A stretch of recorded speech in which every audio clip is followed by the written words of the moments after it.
นี่คือวิชาที่ทรงพลังที่สุดที่พวกเราจะมอบให้แก่ท่านมันจะเปลี่ยนแปลงชีวิตของท่านไปสู่ความเป็นไปได้ใหม่ตั้งแต่ระดับกายภาพไปจนถึงจิตวิญญาณหากทุกท่านสามารถทำให้3องค์ประกอบนี้มีพลังงานที่สูงได้ความเป็นไปได้ใหม่จะเกิดครับและทั้งหมดนั้นอยู่ในตัวท่านมาตั้งแต่แรกแล้วการเรียนรู้และการศึกษาคือสิ่งที่กำหนดอิสรภาพในชีวิตด้วยสิ่งนี้จะทำให้คนกล้าคิดกล้าทำกล้าฝันและกล้าจินตนาการด้วยการศึกษาเราจะสร้างโลกใหม่ได้ทั้งใบนี่คือเหตุผลที่เราจะมาเรียนรู้ด้วยกันในคลาสออนไลน์นะครับ The Mastermind of Millionaire สำหรับคอร์สนี้ครับเราจะจัด2รอบละ2วันรอบแรกครับวันเสาร์ที่19ตุลาคมและวันที่26ตุลาคมเริ่มคอร์ส1:09 น.และเรามาเรียนรู้กับ The Mastermind of Millionaire กันนะครับเพราะการเรียนรู้จะทำให้คุณเป็นอิสระ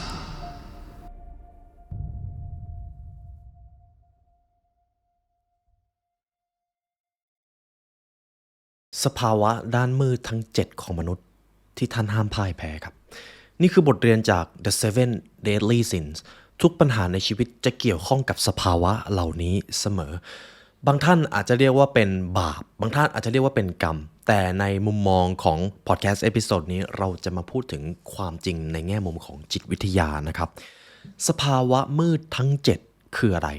ผมจะเล่าเป็นเรื่องราวนะครับแต่สิ่งหนึ่งที่อยากให้ทุกท่านลองตระหนักให้ดีทุกปัญหาในชีวิตที่มันเกิดขึ้นไม่ว่าจะเป็นเรื่องเล็กหรือเรื่องใหญ่เกิดขึ้นจากสภาวะทั้ง7ซึ่งเชื่อมอยู่กับภายในของมนุษย์ครับต่อไปนี้ผมจะนำเรื่องเล่ามาให้คุณผู้ฟังทำความเข้าใจและทุกท่านจะได้ค้นพบความจริงอย่างหนึ่งหากท่านเอาชนะความจริงนี้ได้ท่านจะหลุดพ้นครับนี่คือเรื่องราวของบาปทั้ง7ของมนุษยชาติคือเรื่องราวที่สำรวจการต่อสู้ที่ไม่สิ้นสุดของมนุษย์กับทางเลือกทางศีลธรรมและจริยธรรมบาปเหล่านี้มักเรียกว่าบาปมหันต์ทั้ง7ประการที่มาที่ไปของสภาวะมืดหรือบาปทั้ง7ประการนี้มักจะถูกฝังลงอยู่ในปรัชญาหรือคำสอนไม่ว่าจะเป็นศาสนาใดก็ตามนะครับมันมักจะถูกพูดถึงอยู่เสมอว่ามันเป็นต้นเหตุของหายนะในชีวิตไม่ว่าจะเป็นเรื่องราวเล็กหรือใหญ่ก็ตามในความเชื่อทางประวัติศาสตร์รวมถึงศาสนาครับเราจะมาเริ่มที่จุดกำเนิดของมนุษย์ก่อนและคุณผู้ฟังจะเข้าใจว่าที่มาที่ไปมันเป็นอย่างไรณวินาทีนี้นะครับมนุษย์กำลังคิดว่าเรามีจุดกำเนิดมาเป็น2แบบที่แตกต่างกันแบบที่1มนุษย์คือสิ่งมีชีวิตที่ดีเลิศและมีคุณธรรมมาโดยกำเนิดจนกระทั่งมนุษย์พ่ายแพ้ให้กับบาปทั้ง7นี่แหละครับจนทำให้คุณธรรมของมนุษย์ถดถอยลงมันทำให้ดินแดนแห่งสวงสวรรค์กลายเป็นโลกที่เราใช้ชีวิตอยู่ในตอนนี้นี่คือความเชื่อที่1กับความเชื่อที่2มนุษย์คือสิ่งมีชีวิตที่ป่าเถื่อนหรือโหดร้ายมาตั้งแต่กำเนิดสิ่งที่ทำให้มนุษย์ยังอยู่ด้วยกันได้ก็เป็นเพราะว่าเรายังมี conscious หรือจิตสำนึกครับที่เพิ่มพูนขึ้นตามกาลเวลาเรามีคุณธรรมค่อยๆเพิ่มขึ้นนั่นเองนี่คือจุดกำเนิดที่เขาว่ากันว่ามันมีอยู่2แบบและเราอาจจะยังไม่รู้แน่ชัดว่าแบบไหนคือความจริงที่สุดแต่ในขณะเดียวกันสุดท้ายแล้วเราก็จะยังมีอุปสรรคทั้ง7นี้แหละครับเป็นสิ่งที่คอยลดหรือทำให้คุณธรรมของมนุษย์ถดถอยลงมาดูกันว่าทั้ง7นั้นมีอะไรบ้างกาลครั้งหนึ่งนานมาแล้วในดินแดนแห่งความงดงามและอาณาจักรที่รุ่งเรืองมีอาณาจักรที่คุณธรรมและความชั่วร้ายอยู่กันอย่างสมดุลประชาชนของอาณาจักรนี้มีชื่อเสียงในด้านของสติปัญญาความกล้าหาญและความเมตตากรุณาแต่อย่างไรก็ตามภายใต้พื้นพิภพที่สวยงามแห่งนี้มีสภาวะมืดทั้ง7ซ่อนอยู่ซึ่งแต่ละสภาวะมันคุกคามและคอยคลายเส้นได้แห่งความกลมกลืนของพวกเขาสภาวะมืดที่1คือความเย่อหยิ่ง pride ครับชื่อภาษาอังกฤษความเย่อหยิ่งคือสิ่งที่แสดงถึงความหยิ่งทะนงหรือความลำพองใจของมนุษย์มันปรากฏในหัวใจของผู้ที่เชื่อว่าตนเองเหนือกว่าผู้อื่นคนที่พ่ายแพ้ให้กับสภาวะเหล่านี้จะตาบอดจากความหยิ่งทะนงของตนเองโดยเฉพาะอย่างยิ่งเมื่อคนคนนั้นได้รับความสำเร็จมากาลครั้งหนึ่งณอาณาจักรแห่งนี้มีเศรษฐีคนหนึ่งครับจากเมื่อก่อนที่เขาสร้างเนื้อสร้างตัวมาจากการไม่มีอะไรเขาเป็นคนยากจนแต่เขามุมานะบากบั่นภาคเพียรพยายามมาจนวันหนึ่งเขาได้ไต่เต้า เขาได้ครอบครองความสำเร็จแต่แล้วครับความสำเร็จก็ทำให้เขาเปลี่ยนไปเขาเริ่มมีอำนาจเขาเริ่มมีชื่อเสียงแต่เขาเริ่มคิดว่าตัวเขาเหนือกว่าคนอื่นๆจนในภายหลังเศรษฐีคนนั้นครับเริ่มที่จะปลีกวิเวกเริ่มที่จะตีตัวออกห่างจากคนในอาณาจักรจนท้ายที่สุดความสามัคคีมันเริ่มถูกคลายลงความเย่อหยิ่งของเขาทำให้เขาต้องอยู่โดดเดี่ยวไปทั้งชีวิตเขามีทรัพย์สมบัติมากมายเขามีชื่อเสียงแต่เขาไม่มีอยู่สิ่งเดียวความสุขครับคำถามก็คือบางครั้งเราเคยตกอยู่ในสภาวะแบบเดียวกับเศรษฐีคนนี้หรือไม่นี่คือสภาวะมืดที่หนึ่งของมนุษย์ครับความเย่อหยิ่งและเดี๋ยวผมจะบอกนะครับว่าเราจะเอาชนะแต่ละสภาวะมืดอย่างไรสภาวะที่สองความโลภ greed นะครับชื่อภาษาอังกฤษความโลภคือสิ่งที่แทรกซึมเข้าสู่ชีวิตของผู้ที่ปรารถนามากกว่าสิ่งที่พวกเขาจำเป็นต้องมีหรือจำเป็นที่จะต้องการคนที่ตกอยู่ในสภาวะนี้จะถูกผลักดันจากความหิวโหยไม่รู้จบเพื่อความมั่งคั่งและทรัพย์สินคนโลภสะสมทรัพยากรที่มากเกินจำเป็นจนภายหลังมันสร้างความขาดแคลนและความทุกข์ทรมานให้กับผู้อื่นกาลครั้งหนึ่งในอาณาจักรแห่งนี้มีชาวนาอยู่คนหนึ่งครับเป็นคนที่มุมานะบากบั่นคอยเก็บเกี่ยวผลประโยชน์ตามฤดูกาลและไม่เคยขาดไม่เคยเกินจนวันหนึ่งเขามีข้าวเต็มเขาเรียกว่ายุ้งฉางนะครับเขามีข้าวเต็มยุ้งฉางแล้วมีคนมาซื้อข้าวของเขาเขาเริ่มมีเงินแต่พอเขาเริ่มมีทรัพย์สินเหล่านั้นสิ่งที่เขาตอบสนองก็คือเขาต้องการข้าวเพิ่มเขาต้องการเงินเพิ่มจนครับเขาเริ่มที่จะทำงานหนักขึ้นต้องการทรัพยากรมากขึ้นจนเวลาที่เขาจะได้ใช้ชีวิตมันลดน้อยลงแต่เขาก็ยังไม่รู้ตัวว่าสิ่งที่เขาทำนั้นกำลังไปเบียดเบียนสมดุลชีวิตของตัวเองเขาเริ่มเก็บเกี่ยวเขาเริ่มสะสมความมั่งคั่งเขาเริ่มสะสมสมบัติแต่เขารู้สึกว่ายิ่งไล่ยิ่งไม่เจอยิ่งได้มายิ่งไม่รู้จักพอเขามีความทุกข์ยิ่งกว่าตอนที่เขายังเป็นชาวนาธรรมดาที่ทำงานวันต่อวันอยู่เลยครับนี่คือสิ่งที่เกิดขึ้นกับชาวนาคนนี้และสิ่งที่ชาวนาคนนั้นทำก็คือเขาเริ่มไปหาทรัพย์สินหรือความมั่งคั่งที่จะแสดงสถานะของตัวเองออกมาให้มากที่สุดเขาเริ่มหาวัตถุหรือเครื่องประดับบางอย่างที่แสดงอำนาจบารมีของตัวเองและเขาแสวงหาสิ่งเหล่านั้นไม่หยุดหย่อนครับจนท้ายที่สุดชาวนาคนนั้นไม่เคยมองเห็นความร่ำรวยของตัวเองเลยทั้งที่เขามีทุกอย่างในสิ่งที่เขาเคยต้องการในอดีตแต่เขาไม่รู้จักพอแถมเขายังเสีย3สิ่งที่สำคัญในชีวิตไปด้วยนั่นคือความรักในเพื่อนมนุษย์มิตรภาพของคนที่เชื่อใจและความสงบครับคำถามก็คือการที่ชาวนาคนนั้นได้ทุกๆอย่างที่เขาต้องการมาแต่กลับพ่ายแพ้กับความโลภนั่นใช่สิ่งที่ถูกต้องสำหรับการมีชีวิตจริงๆหรือไม่นี่คือสภาวะมืดที่2ของมนุษย์ครับสภาวะมืดที่3คือความโกรธ anger หรือ wrath นะครับสภาวะมืดที่ชื่อว่าความโกรธทำลายชีวิตมนุษยชาติมานับไม่ถ้วนพลังมืดนี้ทำลายล้างมหาศาลมันทำลายมิตรภาพได้ภายในเสี้ยววินาทีมันเปลี่ยนจากความสำเร็จเป็นหายนะได้ภายในชั่วข้ามคืนพลังนี้จะเข้าครอบงำผู้ที่ปล่อยให้อารมณ์โกรธและความเกลียดชังเข้าครอบงำตนเองมีคุณพ่ออยู่คนหนึ่งครับเป็นเสาหลักของครอบครัวเป็นคนที่ทำงานหนักตั้งใจทำงานแล้วก็เก็บหอมรอมริบทรัพย์สมบัติเพื่อครอบครัวของตัวเองแต่ทว่าวันหนึ่งครับคุณพ่อคนนั้นถูกด่าถูกตำหนิในที่ทำงานและเขารู้สึกโกรธมากเขาไม่กล้าระบายความโกรธในที่แห่งนั้นเขาเลยเก็บความโกรธนั้นมาระบายใส่ภรรยาและลูกๆของเขาเขาเริ่มทำวัน2วันสักพักหนึ่งเขาเริ่มติดนิสัยเอาความโกรธมาลงกับคนใกล้ตัวเขาเริ่มทำแบบนี้บ่อยๆเป็นสัปดาห์เป็นเดือนเป็นปีจนกระทั่งวันหนึ่งไม่มีใครสามารถทนความโกรธเกรี้ยวของคุณพ่อคนนั้นได้อีกแล้วจนท้ายที่สุดเขาสูญเสียทุกอย่างเลยครับมิตรภาพที่เคยเชื่อใจเขาก็หายไปคนทำงานที่รู้สึกว่าคนคนนี้คือคนที่น่าร่วมงานด้วยคนเหล่านั้นก็เริ่มเปลี่ยนความคิดจนคุณพ่อคนนี้ครับไม่มีความสุขในชีวิตเลยเขาสูญเสียทุกสิ่งทุกอย่างและสิ่งที่มันเกิดขึ้นก็คือคุณพ่อที่เคยเป็นคนอบอุ่นคนนี้แต่กลับถูกความโกรธครอบงำเขาจะต้องเจอความเจ็บปวดและความทุกข์ทรมานจากความรู้สึกผิดไปทั้งชีวิตความโกรธครับ สภาวะมืดนี้มันเป็นอะไรที่อันตรายมากครับคุณผู้ฟังหากเราตอบสนองทุกอย่างด้วยความโกรธผลลัพธ์มันมักจะทำให้เราเสียใจเสมอความโกรธเป็นสิ่งที่มันเกิดขึ้นแล้วเดี๋ยวมันจะหายไปแต่วิธีการตอบสนองของเราต่างหากที่มันจะกลายเป็นปัญหาความโกรธก่อให้เกิดความเจ็บปวดและการทำลายล้างความโกรธเปรียบเสมือนไฟยิ่งเติมเชื้อไฟเข้าไปมันก็จะยิ่งลุกโหมมากขึ้นมันทิ้งรอยแผลเป็นไว้เบื้องหลังซึ่งต้องใช้เวลาหลายชั่วอายุคนในการรักษานี่คือสภาวะมืดที่3ครับสภาวะมืดที่4คือความอิจฉา envy ครับชื่อภาษาอังกฤษความอิจฉามันเติบโตในหัวใจของผู้ที่ปรารถนาในสิ่งที่ผู้อื่นมีความอิจฉาทำให้มนุษย์ในอาณาจักรแห่งนั้นไม่พอใจและรู้สึกขมขื่นมันทำให้มนุษย์ไม่สามารถชื่นชมความมั่งมีของตัวเองได้และในขณะเดียวกันมันยังทำให้มนุษย์ผู้นั้นรู้สึกไม่พึงพอใจเวลาเห็นคนอื่นประสบความสำเร็จบาปนี้หว่านเมล็ดพันธุ์แห่งความไม่ลงรอยกันและความหึงหวงทำให้ความสัมพันธ์เป็นพิษและกัดกร่อนความรู้สึกของผู้คนผมสรุปได้แบบนี้เลยนะครับผู้ที่อิจฉาผู้อื่นจะไม่เคยพึงพอใจในสิ่งที่ตนมีแถมยังเกิดความไม่มั่นคงในยามที่เห็นความก้าวหน้าของผู้อื่นสภาวะนี้ทำลายความสุขสงบของมนุษยชาติมานับไม่ถ้วนครับ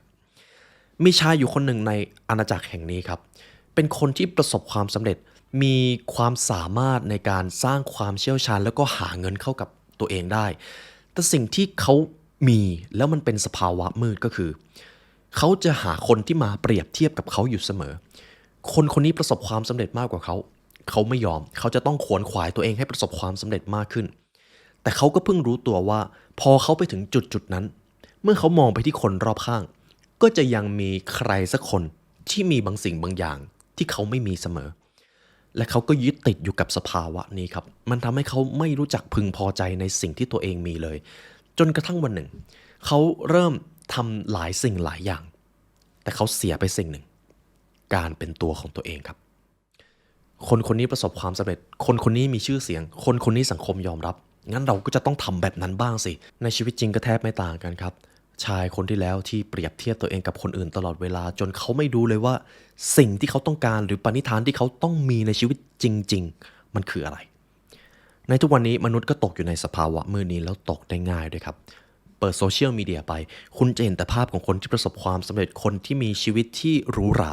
ทั้งที่ความเป็นจริงเราอาจจะยังไม่รู้เลยว่าเบื้องหลังความสำเร็จนั้นมันจริงเท็จแค่ไหนหรือมันเป็นเพียงภาพลวงตาในอคติของมนุษย์ทางด้านจิตวิทยานะครับมันจะมีชื่อหนึ่งที่ชื่อว่า survivorship bias เรามักจะสนใจคนที่ประสบความสำเร็จแต่เราไม่เคยดูว่าความจริงที่บางคนอาจจะทำแบบเดียวกันเลยแต่อาจจะล้มเหลวเรามักจะไม่ได้ไปดูคนเหล่านั้นแต่คนเหล่านั้นมีเยอะมากกว่าคนสำเร็จแน่นอนและถ้าเราไปถอดบทเรียนจากคนที่ไม่สำเร็จมาได้เราจะรู้ว่าอะไรจริงอะไรไม่จริงนั่นเองแต่คุณผู้ฟังครับสภาวะมืดของความอิจฉานี้มันทำลายความสัมพันธ์ทำลายชีวิตหรือแม้แต่ความสงบสุขในชีวิตมันทำลายมาแล้วนับไม่ถ้วนระวังความอิจฉาให้ดีเมื่อใดที่ตกอยู่ในสภาวะของความอิจฉาขอให้รู้ตัวครับมันเป็นเรื่องปกติแต่วิธีการตอบสนองของเราต่างหากที่เราจะค่อยมาแก้กันในภายหลังสภาวะมืดที่5ครับคือตัณหา lust lust หรืออีกชื่อหนึ่งคือความใคร่ครับตัณหาจะแบ่งออกมาเป็น3ประเภทคนในอาณาจักรแห่งนี้มักจะพ่ายแพ้กับตัณหาได้อย่างง่ายดายตัณหาตัวที่1การลุ่มหลงในกามารมณ์หรือการลุ่มหลงเกี่ยวกับเรื่องทางเพศตรงข้ามนะครับในมุมมองทางจิตวิทยานะครับมนุษย์คือสิ่งมีชีวิตที่ถูกขับเคลื่อนด้วยความต้องการทางเพศและมันเป็นพลังที่แรงมากสิ่งที่สะท้อนสิ่งที่ผมพูดไปเมื่อกี้ได้ดีที่สุดนวัตกรรมอะไรหรือสิ่งที่สามารถทำให้มนุษย์มีความสวยความหล่อมากขึ้นมักจะขายดีเพราะต้นเหตุคือสิ่งนี้ครับมนุษย์มีความลุ่มหลงในกามารมณ์ต้องการที่จะแสดงความโดดเด่นของตัวเองออกมาแต่ใครก็ตามที่ตกเป็นทาสของตัณหาตัวนี้นะครับจะรู้สึกว่าตัวเองไม่มีความสุขตัวเองลุ่มหลงในเรื่องของเพศมากจนเกินไปแล้วเรื่องแบบนี้ครับยิ่งลุ่มหลงจะยิ่งผิดหวังจะยิ่งโดนละทิ้งความปรารถนาได้อย่างง่ายดายมันคือตัวทำลายความสุขกับตัณหาแบบที่2การปรารถนาความสุขแบบผิวเผินครับมันทำให้มนุษย์ในอาณาจักรแห่งนั้นละเลยความรับผิดชอบในชีวิตเช่นการเสพติด การทำกิจวัตรที่ทำลายสุขภาพของตัวเองโดยไม่รู้ตัวเพื่อที่จะทำให้ตัวเองมีความสุขในระยะสั้นแต่บางครั้งเราก็ละเลยความรับผิดชอบไปนั่นเองตัณหาตัวที่3การปฏิบัติกับผู้อื่นโดยไร้ความเป็นมนุษย์หรือการปฏิบัติต่อผู้อื่นในฐานะวัตถุเพื่อความสุขส่วนตัวแทนที่จะมองว่ามนุษย์ทุกคนเท่าเทียมกันมนุษย์ทุกคนมีศักดิ์ศรีนั่นเองนี่คือสิ่งที่เรียกว่าตัณหาครับเป็นสภาวะมืดที่อันตรายมากสภาวะมืดของความใคร่มันทำให้ผู้ที่แสวงหาความสุขโดยไม่คำนึงถึงผลที่ตามมาตกเป็นทาสของความปรารถนาพวกเขาจะไล่ล่าตามช่วงเวลาแห่งความสุขที่มันมาแล้วเดี๋ยวมันก็ไปความใคร่นำไปสู่การทรยศการอกหักและการสูญเสียความเคารพตัวเองครับทำให้ผมนึกถึงนิทานเรื่องหนึ่งที่ชายคนหนึ่งนะครับมีโอกาสสามารถขอพรอะไรก็ได้จากพระเจ้าซึ่งสิ่งที่ชายคนนั้นขอมันอาจจะดูแปลกๆนะครับแต่สิ่งที่เขาขอก็คือเขาขอให้ผู้หญิงมานอนกับเขาซึ่งในแต่ละวันจะต้องไม่ซ้ำหน้ากันเลยพระเจ้าเห็นดังนั้นก็งงครับแต่ทำไงได้ต้องรักษาสัจจะก็เลยให้พรไปชายคนนั้นก็รู้สึกว่าโอ้โหชีวิตนี้มีความสุขแน่ๆเพราะจะมีผู้หญิงเนี่ยคอยมาเข้าหาเป็นวันต่อวันเลยเขาก็รอครับ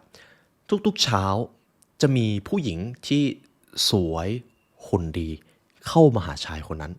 เข้ามาวันที่1แล้วก็จากไปวันที่2ก็จะเป็นอีกคนหนึ่งเข้ามาแล้วก็จากไปเขารู้สึกดีมากเลยครับแต่ครับเมื่อวันที่10วันที่100วันที่1,000เขาเริ่มไม่มีความสุขเลยครับเพราะชายคนนั้นต้องการใครสักคนที่เขาสามารถเชื่อใจแล้วจะมาเป็นคู่ชีวิตของเขาได้แต่เผอิญครับพรที่เขาขอไปเมื่อขอไปแล้วพระเจ้าประทานมาแล้วไม่สามารถยกเลิกได้จะมีผู้หญิงแต่ละคนที่ไม่ซ้ำหน้ากันมาหาชายคนนั้นทุกวันเรื่อยๆเรื่อยๆครับจนเขาชินชากับพรที่เขาขอไปและเขาไม่มีความสุขเลยเพราะเขาจะต้องทนเห็นหน้าผู้หญิงที่เขาไม่ได้อยากเจอแล้วแต่เขาขอไปแล้วนี่คือสิ่งที่เป็นภาพสะท้อนของตัณหาครับตัณหาคืออุปสรรคเพราะเมื่อเรายึดติดกับตัณหาเราจะไม่มีทางมีความสุขเราจะไม่เห็นคุณค่าในสิ่งที่ตัวเองมีเลยเรามากันที่สภาวะมืดที่6ครับความตะกละหรือกลัตโทนีความตะกละมีลักษณะเฉพาะจากการเสพติดความฟุ่มเฟือยที่มากเกินไปผู้ที่ตกเป็นทาสของความตะกละมักจะบริโภคมากเกินกว่าที่พวกเขาต้องการไม่ว่าจะเป็นอาหารเครื่องดื่มหรือแม้แต่ความสุขอื่นๆการขาดการควบคุมตนเองนี้ทำให้พวกเขาเสื่อมโทรมทั้งทางร่างกายและทางจิตใจมันทำให้คนในอาณาจักรแห่งนี้ห่างไกลจากชีวิตที่มีความสมดุลและพอประมาณมีชาวนาอยู่คนหนึ่งครับในอาณาจักรแห่งนี้ที่สามารถเก็บเกี่ยวทำงานแล้วก็สร้างมิตรภาพจนตัวเองประสบความสำเร็จกลายเป็นมหาเศรษฐีแต่เมื่อถึงจุดหนึ่งเขามีความร่ำรวยแล้วใช่ไหมครับเขาไม่รู้จักพอเขาเริ่มไปเก็บเอาทรัพย์สินอื่นๆมาจากการทำงานที่มันหนักมากขึ้นแล้วก็รู้สึกว่ามันจะต้องเพิ่มอีกมันจะต้องมีเยอะขึ้นมากอีกเขาเริ่มเก็บทรัพย์สินนั้นมาแต่แล้ววันหนึ่งครับพอเขามีทรัพย์สินเยอะเขาเริ่มไม่ไว้ใจคนรอบข้างครับเขาเริ่มรู้สึกว่าคนนั้นก็เหมือนจะมาเอาทรัพย์สินเขาคนนี้ก็เหมือนจะคบเขาด้วยผลประโยชน์ซึ่งจริงไม่จริงไม่รู้เหมือนเขาจะคิดไปเองด้วยส่วนหนึ่งแต่สิ่งที่เขาทำก็คือเขาเริ่มเอาทรัพย์สินทั้งหมดไปเก็บไว้ในที่ลับปิดตู้นิรภัยไว้อย่างดีเขาเริ่มซื้อปืนมาเพื่อที่จะป้องกันคนที่จะมาเอาทรัพย์สินของเขาแล้วการตัดสินใจนั้นเองทำให้มิตรภาพที่เขาเคยมีเริ่มกลัวเขาครับจากเพื่อนที่เคยเชื่อใจเห็นชายคนนี้โอ้โหวันๆไม่ทำอะไรเลยกลายเป็นปู่โสมเฝ้าทรัพย์ไปซะงั้นเพื่อนไม่คบเลยครับเขาเริ่มรู้สึกว่าตัวเองจะต้องตีตัวออกห่างจากมหาเศรษฐีคนนี้จนเวลาผ่านไปวันแล้ววันเล่าทรัพย์สินที่มีมันทำให้เศรษฐีคนนั้นถูกพันธนาการโดยไม่รู้ตัวเขาไม่สามารถไปไกลจากบ้านได้เพราะเขาห่วงทรัพย์สินเขาไม่สามารถที่จะไปสร้างมิตรภาพที่ดีได้เพราะเขาเกิดความระแวงสงสัยอยู่ตลอดเวลาเขากลัวทุกๆคนที่เข้ามาหาหรือมาอยู่ใกล้เขาแม้คนคนนั้นจะเคยเป็นเพื่อนที่สนิทกับเขามากเลยก็ตามนี่คือความตะกละครับคำถามก็คือความตะกละในรูปแบบนั้นมันทำให้เศรษฐีคนนั้นมีความสุขไหมครับทุกท่านคิดว่าคำตอบคือไม่มีทางครับเพราะมันคือพันธนาการมันคือการยึดติดในวัตถุมากกว่าที่จะมองเห็นความเป็นไปของธรรมชาติหรือการให้เกียรติเพื่อนมนุษย์ด้วยกันนั่นเอง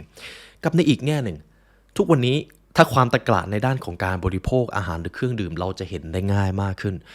ลองสังเกตดูครับเมื่อใดก็ตามที่เราบริโภคอาหารโดยไม่ดูแลคุณภาพของมันเลยเราจะเป็นทุกข์เราจะไม่มีความสุขครับอาหารมีอิทธิพลต่อความสุขโดยเฉพาะอย่างยิ่งครับการบริโภคที่มากเกินไปมันทำให้มนุษย์เริ่มยึดติดกับรสอาหารที่อร่อยเมื่อทานเข้าไปแล้วมันจะมีรสชาติอยู่แต่เมื่อมนุษย์กลืนลงไปรสชาตินั้นมันก็จะหายไปแล้วถ้าเรายึดติดกับรสอาหารเราก็จะมีความทุกข์นั่นเองนี่คืออีกสภาวะเมื่อตัวที่อันตรายมากแล้วคนในอาณาจักรแห่งนี้ก็ดูเหมือนว่าจะต้องสู้กับมันอยู่ตลอดเวลาความตะกละครับและสภาวะมืดตัวที่7คือความเกียจคร้าน sloth ครับสภาวะมืดนี้มันอย่างรากในหัวใจของผู้ที่หลีกเลี่ยงความพยายามและความรับผิดชอบในชีวิตคนเกียจคร้านขาดแรงจูงใจในการไล่ตามความฝันหรือการมีส่วนร่วมในชุมชน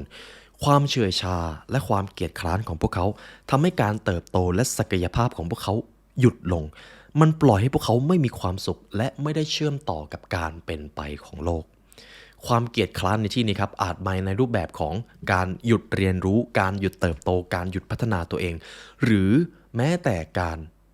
ไม่อุทิศตนเพื่อผู้อื่น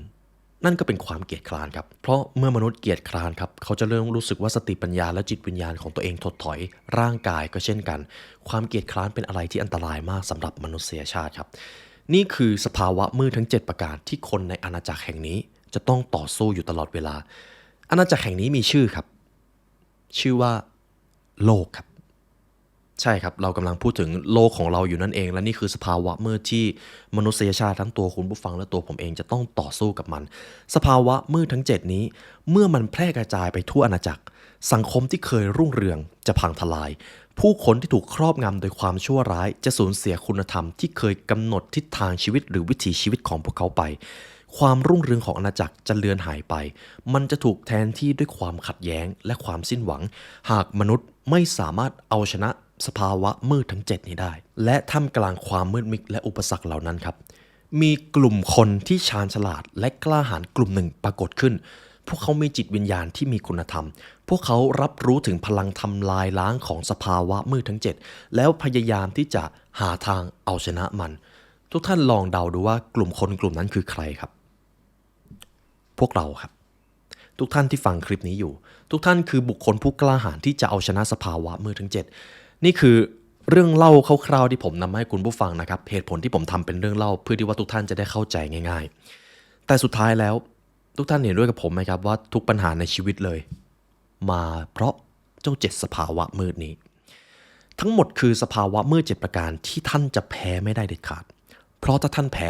ท่านจะค้นพบผลลัพธ์อันเลวร้ายในชีวิตบางความเชื่อเรียกมันว่าบาปบางความเชื่อเรียกมันว่าผลกรรมหรือได้บางคนก็เรียกมันว่าโชคร้ายสำหรับผลลัพธ์อันนั้นแต่ไม่ว่าทุกท่านจะเชื่อในสิ่งใดทางผมเองเคารพความเชื่อนั้นเสมอและเราจะมาหาทางเอาชนะเจ้าสภาวะมืดทั้ง7นี้กันกฎข้อแรกเพื่อที่จะเท่าทันทั้ง7สภาวะนี้นะครับคุณจะต้องรู้ตัวทุกครั้งเวลาตอบสนองไม่ว่าจะเป็นการกระทำในเรื่องใดก็ตามการกระทำนั้นอยู่เหนือสภาวะมืดทั้ง7นี้หรือไม่วิธีเอาชนะความเย่อหยิ่งครับตัวแรกนะครับท่านจะต้องฝึกฝนความอ่อนน้อมถ่อมตนท่านต้องตระหนักถึงคุณค่าและการมีศักดิ์ศรีของแต่ละคนเมื่อทัศนคติของทุกคนเริ่มใส่ใจความรู้สึกของผู้อื่นมากกว่าตนเองหรือ outward mindset ครับคนนั้นเราจะทำอะไรพวกเขาได้บ้างเพื่อนมนุษย์คนนี้เราจะตอบสนองกับเขาด้วยความรักหรือสันติได้อย่างไรมิตรภาพที่ดีงามนี่แหละครับจะทำให้ความหยิ่งยโสในจิตใจของเราค่อยๆ คลายลงวิธีแก้ที่ดีที่สุดก็คือทุกๆครั้งว่าเวลาเราโฟกัสที่ตัวเองมันคืออัตตาแต่เมื่อใดที่ก็ตามที่เราโฟกัสที่คนอื่นแล้วไม่ได้สนใจตัวเองมากเท่าไหร่นั่นคืออนัตตาในทางปรัชญาของทางพุทธนะครับสิ่งนี้ผมว่าอธิบายได้ง่ายดีการที่เราไม่สนใจว่าคนอื่นจะมองเราอย่างไรเราจะต้องปฏิบัติตัวอย่างไรมันทำให้เรามีพลังงานไปโฟกัสที่คนอื่นมากขึ้นและเราจะถ่อมตัวลงครับนี่คือวิธีเอาชนะ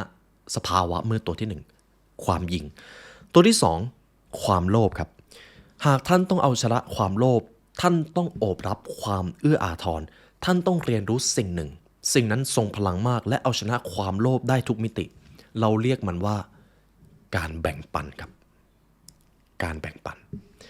การแบ่งปันคือสภาวะที่ทรงพลังที่สุดที่จะทำให้มนุษย์สามารถเอาชนะความโลภได้ไม่ว่าจะเป็นการให้ทรัพย์สินการให้แรงบันดาลใจหรือแม้แต่การให้ความรู้ทั้งหมดคือการแบ่งปันทั้งสิ้นขึ้นอยู่กับเจตนาว่าเราทำไปเพื่ออะไรโลกจะไม่จดจำคนที่เอาแต่รับแต่โลกจะมอบรางวัลให้กับคนที่ตัดสินใจที่จะเป็นผู้ให้หากเขารู้แบบนี้เขาจะแบ่งปันครับดังนั้นครับคุณผู้ฟังความโลภมันอาจจะทำให้คุณได้บางสิ่งบางอย่างมาก็จริงเพราะคุณมีความปรารถนาแต่สุดท้ายแล้วจุดมุ่งหมายของการมีชีวิตเราต่างต้องการความสุขหากความโลภนั้นขับเคลื่อนเราและเราไม่มีความสุขเราจะใช้มันไปทำไมจริงไหมครับและวิธีเอาชนะมันจงแบ่งปันจงเป็น giver การให้ครับมันทรงพลังมากตัวที่3 anger หรือความโกรธเพื่อที่จะเอาชนะความโกรธท่านจะต้องปลูกฝังความอดทนและการให้อภัยครับมีอยู่2สิ่งหากท่านต้องการพบกับสันติสุขท่านจะต้องอดทนในยามที่พบกับความหงุดหงิดหรือสิ่งที่ไม่ได้ดั่งใจและในขณะเดียวกันท่านต้องเรียนรู้ที่จะรักหรือให้อภัยกับคนที่ทำบางสิ่งบางอย่างที่ไม่ดีกับท่านถ้าท่านทำแบบนี้ได้ท่านจะไม่ตกเป็นทาสของความโกรธเพราะใครก็ตามที่ตกเป็นทาสของความโกรธไฟนั้นจะทำลายคนคนนั้นเสียเองครับดังนั้นเมื่อท่านเข้าใจว่าความโกรธมันผ่านมาได้มันก็จะผ่านไปได้เช่นกันมันเป็นเพียงสภาวะหนึ่งที่รอให้เจ้าของมาเติมเชื้อไฟครับแต่ถ้าหากความโกรธเปรียบเหมือนไฟถ้าไฟไม่มีเชื้อมันก็จะดับไปเองดังนั้นการกระทำที่อยู่เหนือความโกรธย่อมนำพาผลลัพธ์แห่งสันติสุขและความพึงพอใจในชีวิตมาให้และแน่นอนครับคนที่ได้ประโยชน์มากที่สุดในการเอาชนะความโกรธก็ไม่ใช่ใครอื่นตัวท่านเองครับตัวที่4ความอิจฉาหรือ envy เพื่อที่จะขจัดความอิจฉาท่านต้องมุ่งเน้นไปที่การรู้บุญคุณคนครับกตัญญูนั่นเองใครทำดีกับท่านใครที่สอนบทเรียนสำคัญให้กับท่านจงขอบคุณเขาจงปฏิบัติราวกับว่าเขาคือผู้มีพระคุณจงชื่นชมของขวัญของตัวท่านเองเวลาที่ท่านประสบความสำเร็จและในขณะเดียวกันก็ขอให้ท่านรู้จักเฉลิมฉลองความสำเร็จของผู้อื่นให้เป็นเขาบอกกันว่าแบบนี้นะครับสำหรับมุมมองของความสำเร็จคนใดก็ตามที่สามารถเฉลิมฉลองให้กับความสำเร็จของผู้อื่นหรือยินดีกับการเติบโตของผู้อื่นได้คนคนนั้นได้เติบโตเป็นผู้ใหญ่เรียบร้อยแล้วครับมันทรงพลังมากเลยครับการชื่นชมความสำเร็จของผู้อื่นดังนั้นครับขอให้ทุกท่านยินดีและอวยพรในยามที่เห็นผู้อื่นก้าวหน้าในขณะเดียวกันก็ขอให้เชื่อมั่นว่า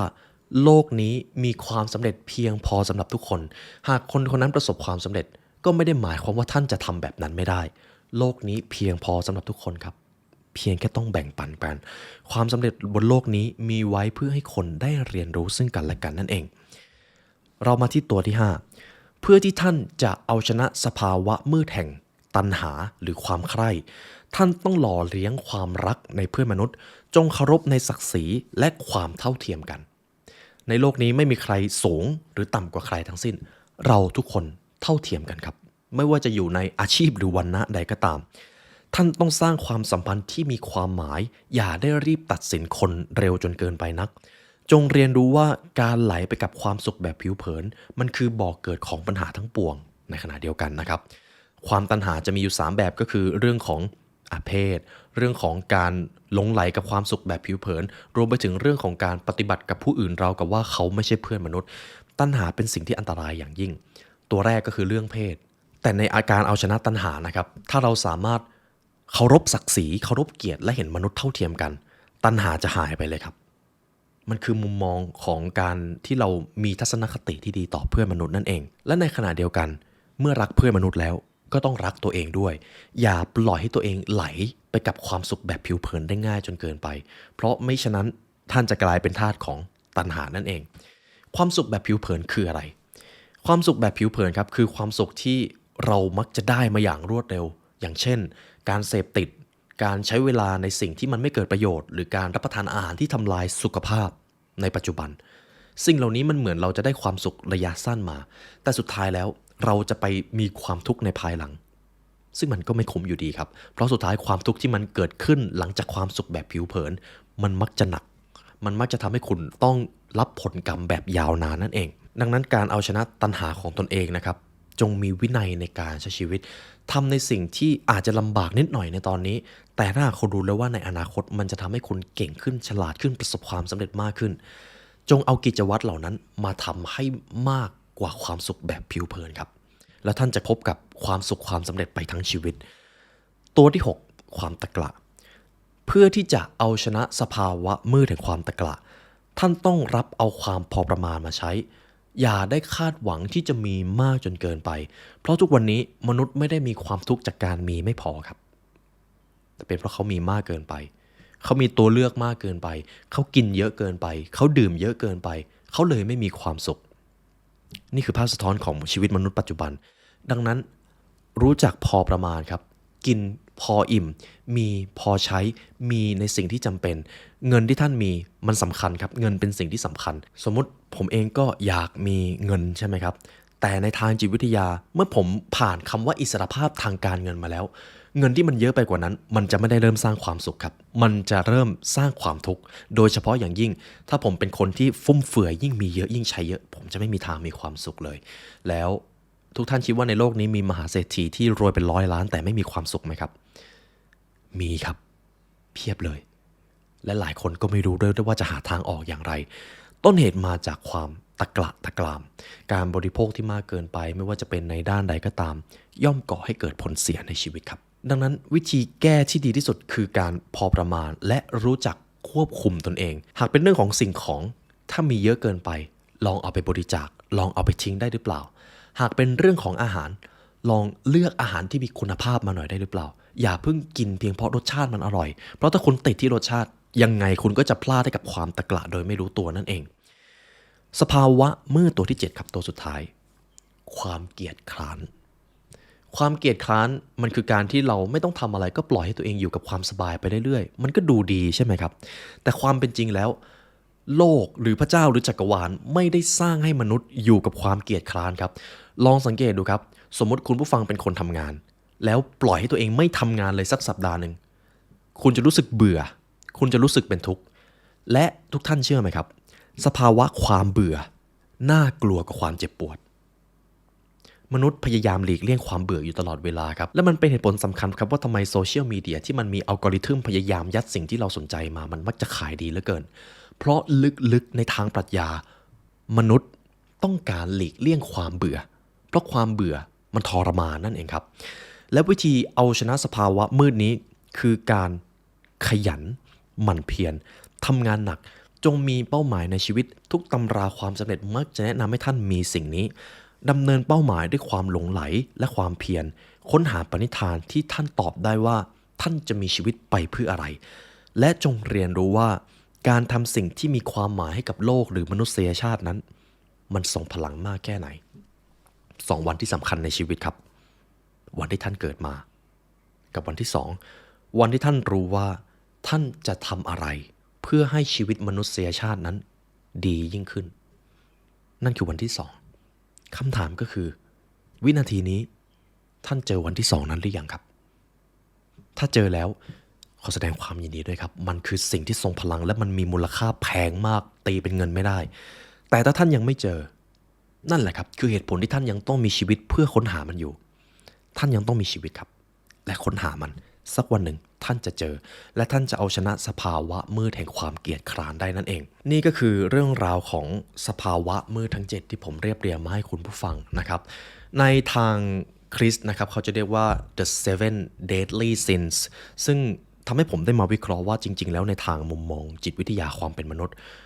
ด้านมืดของเรามันก็มีอยู่7อย่างนี่แหละครับที่ต้องระวังอาจจะมีเยอะมากกว่านี้หากมองถึงมุมมองที่มันแตกต่างรายละเอียดเล็กๆน้อยๆแต่แค่7อย่างนี้ขอให้เอาชนะให้ได้ก่อนครับ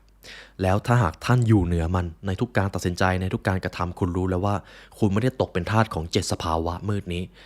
ยังไงคุณก็มีความสุขยังไงคุณก็ประสบความสำเร็จยังไงคุณก็จะมีมิตรภาพที่ดีในชีวิตครับ นี่คือบทเรียนและเป็นเหตุผลที่เรามาเรียนรู้ด้วยกันและเช่นเคยครับหากทุกท่านฟังมาถึงตรงนี้แล้วอยากใช้เวลาเรียนรู้กับพวกเราให้ลึกซึ้งกว่านี้ทุกท่านสามารถเรียนรู้ได้ผ่านพรีเมียมคอนเทนต์ของ The Library นะครับในที่อย่างนั้นมีทั้งตำราความสำเร็จตำราการพัฒนาตัวเองหรือคัมภีร์จิตวิทยาที่บังศาสตร์ผมก็ไม่สามารถเอามาพูดออกสื่อได้จริงๆเลยขอทำไว้ในพรีเมียมคอนเทนต์นะครับทุกท่านสามารถเรียนรู้และพัฒนาตัวเองได้ผ่านแพลตฟอร์มนั้นเลยเดี๋ยวผมจะวางลิงก์ไว้ข้างล่างนะครับสามารถติดตามได้2ช่องทางก็คือ www.thelibrarylearn.com แล้วก็หรือจะกดจอยปุ่ม membership ข้างล่างนี้ได้เลยครับเป็นเกียรติอย่างยิ่งที่จะได้มีโอกาสเรียนรู้กับทุกท่านครับและเช่นเคยครับในวันนี้ได้เวลาอันสมควรแล้วทีมงาน The Library Learn และตัวผมไลออนยุวสิงห์ขอกล่าวอำลาทุกท่านไปก่อนขอให้วันนี้เป็นวันที่ดีของทุกท่านครับสวัสดีครับนี่คือวิชาที่ทรงพลังที่สุดที่พวกเราจะมอบให้แก่ท่าน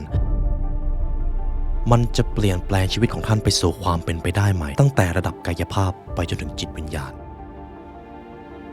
หากทุกท่านสามารถทำให้3องค์ประกอบนี้มีพลังงานที่สูงได้ความเป็นไปได้ใหม่จะเกิดครับและทั้งหมดนั้นอยู่ในตัวท่านมาตั้งแต่แรกแล้วการเรียนรู้และการศึกษาคือสิ่งที่กำหนดอิสรภาพในชีวิตด้วยสิ่งนี้จะทำให้คนกล้าคิดกล้าทำกล้าฝันและกล้าจินตนาการด้วยการศึกษาเราจะสร้างโลกใหม่ได้ทั้งใบนี่คือเหตุผลที่เราจะมาเรียนรู้ด้วยกันในคลาสออนไลน์นะครับ The Mastermind of Millionaire สำหรับคอร์สนี้ครับเราจะจัด2รอบละ2วันรอบแรกครับวันเสาร์ที่19ตุลาคมและวันที่26ตุลาคมเริ่มคอร์ส1:09 น.ครับและเรามาเรียนรู้กับ The Mastermind of Millionaire กันนะครับเพราะการเรียนรู้จะทำให้คุณเป็นอิสระ